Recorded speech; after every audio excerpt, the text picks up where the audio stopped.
नमस्कार मित्रांनो, आज आपण भेट देणार आहोत नेवासा तालुक्यातील प्रसिद्ध देवगड दत्त मंदिराला।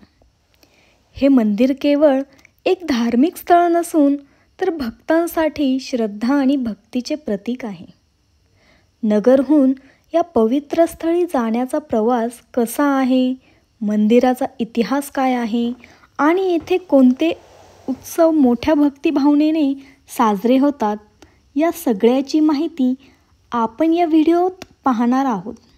त्यामुळे व्हिडिओ शेवटपर्यंत नक्की पहा आणि चॅनलला सबस्क्राइब करायला विसरू नका। चला तर मग सुरू करूया ही भक्तिमय यात्रा। तर मित्रांनो, महाराष्ट्रातील धार्मिक पर्यटन स्थळांमध्ये देवगड दत्त मंदिर हे एक महत्त्वाचे ठिकाण मानले जाते। दत्तात्रेय भक्तांसाठी हे मंदिर एक श्रद्धास्थान असून येथे येणाऱ्या प्रत्येक भक्ताला एक वेगळीच सकारात्मक ऊर्जा आणि शांती मिळते। या व्लॉगमध्ये आपण नगरहून देवगडपर्यंतच्या प्रवासाचा, मंदिराच्या इतिहासाचा आणि परिसरातील वैशिष्ट्यांचा अनुभव घेणार आहोत। आमचा प्रवास अहिल्यानगर जिल्ह्यातील नगर शहरातून सुरू झाला। देवगड मंदिर नेवासा तालुक्यातील असून हे ठिकाण नगरपासून सुमारे 70 ते 80 किलोमीटर अंतरावर आहे। मार्गात गव्हाच्या, ऊसाच्या आणि कांद्याच्या शेतीने व्यापलेले विस्तीर्ण शेत दिसतात। ग्रामीण भागातील छोटेसे खेडेगाव, पारंपरिक घरे आणि बैलगाड्या पाहून खूप छान वाटत होते। आता हे सगळे मी व्हिडिओमध्ये नाही टाकलेले, पण मी जे पाहिले तेच सांगत आहे। वाटेत काही ठिकाणी प्रवरा नदीचे सुंदर दृश्यही अनुभवता येते। मंदिराच्या जवळ पोहोचल्यावर मोठी कमान आपले स्वागत करते आणि परिसर भक्तिमय वातावरण जाणवायला सुरुवात होते। देवगड दत्त मंदिर हे फार प्राचीन असून असे मानले जाते की श्री दत्तात्रेयांनी येथे काही काळ वास्तव्य केले होते आणि तपश्चर्या केली होती। त्यामुळे या ठिकाणाला विशेष पवित्रता प्राप्त झाली आहे।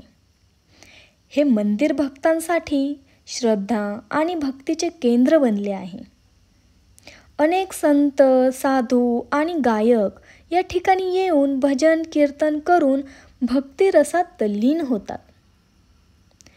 मंदिराची रचना पाहायला गेलं तर तशी साधीच आहे, पण अतिशय भव्य आणि प्रसन्न वाटणारी आहे। इथे काही भक्त निवास देखील आहे। तुम्हाला जर राहायचं असेल तर भक्त निवासाची देखील सोय आहे। मंदिराचा परिसर एकदम स्वच्छ आणि सुंदर आणि निर्मळ आहे। तुम्ही या व्हिडिओमध्ये पाहू शकतातच। मंदिराच्या गाभाऱ्यात श्री दत्तात्रेयांची सुंदर मूर्ती आहे, जी अतिशय तेजस्वी आणि भक्तांना प्रसन्न देणारी आहे। आम्हाला इथे मोबाईल वापरायला परमिशन नव्हती, पण तरीही मला जेवढे व्हिडिओ शूट करता आले तेवढे मी शूट केले आहे तुम्हाला दाखवण्यासाठी। तर पुढील माहिती जाणून घ्या की मंदिराच्या आजूबाजूला विस्तीर्ण पटांगण आहे, जिथे भक्त शांततेत ध्यान करू शकतात। परिसरात मोठी नंदी मठाची समाधी आहे, जिथे अनेक भाविक आपल्या इच्छा पूर्ण होण्यासाठी नवस करतात। देवगड दत्त मंदिरात गुरुवार हा विशेष दिवस मानला जातो। याशिवाय येथे दरवर्षी दत्त जयंती मोठ्या भक्तिभावनाने साजरी केली जाते। इथे हे अजान वृक्ष देखील आहे। त्यानंतर मार्गशीर्ष महिन्यातील पौर्णिमेला हा सोहळा साजरा केला जातो। हजारो भाविक येथे एकत्र येऊन कीर्तन, प्रवचन आणि भंडाऱ्याचा लाभ घेतात। विशेष अभिषेक आणि महापूजा मंदिरातच होतात। प्रत्येक गुरुवारी मंदिरात विशेष पूजा आणि अन्नदानाचा कार्यक्रम होतो। दूरदूरून भक्त येऊन या पवित्र सेवेत सहभागी होतात। येथे एक गजानन महाराजांचं आणि किसनगिरी महाराजांचं देखील मंदिर आहे छोटंसं। श्रावण महिन्यात दररोज हरिपाठ आणि कीर्तन केले जाते। मंदिर परिसरात या काळात एक वेगळीच भक्तिमय ऊर्जा जाणवते। मंदिराच्या जवळून प्रवरा नदी वाहते, जी परिसराला अधिक पवित्र आणि रमणीय बनवते। अनेक भक्त येथे स्नान करून मंदिरात दर्शनासाठी जातात. येथे तुम्हाला बोटिंगचा सुद्धा ऑप्शन आहे. आम्ही येथे बोटिंग केली, बोटिंगचा आनंद घेतला आणि प्रवरा नदीचं सौंदर्य बघून खूप छान वाटले. मंदिराचा संपूर्ण परिसर शांत आणि आध्यात्मिक आहे. वातावरण निर्माण करणारे देखील आहे. येथे आल्यावर प्रत्येक भक्ताच्या मनाला समाधान आणि आनंद मिळतोच. या मंदिराला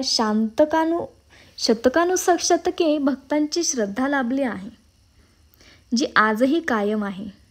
मंदिराच्या परिसरात हिरवीगार झाडी आणि नदीचे सौंदर्य आहे, जे डोळ्यांसाठी आणि मनाला प्रसन्न करते.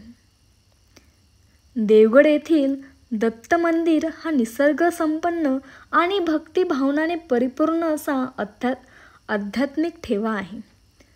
जर तुम्हाला एक शांत, पवित्र आणि सकारात्मक ऊर्जा देणारे ठिकाण पाहायचे असेल तर येथे नक्की भेट द्या. तर चला, हा सुंदर प्रवास तुमच्यासोबत शेअर केला आहे. ब्लॉग नक्की पहा आणि तुमचा अनुभव कमेंटमध्ये सांगा.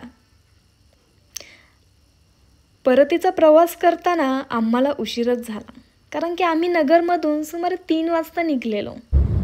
जाता जाता आम्हाला अंधारच झाला. व्हिडिओ आवडला असेल तुम्हाला तर नक्की लाईक करा, कमेंट करा आणि शेअर करा. धन्यवाद.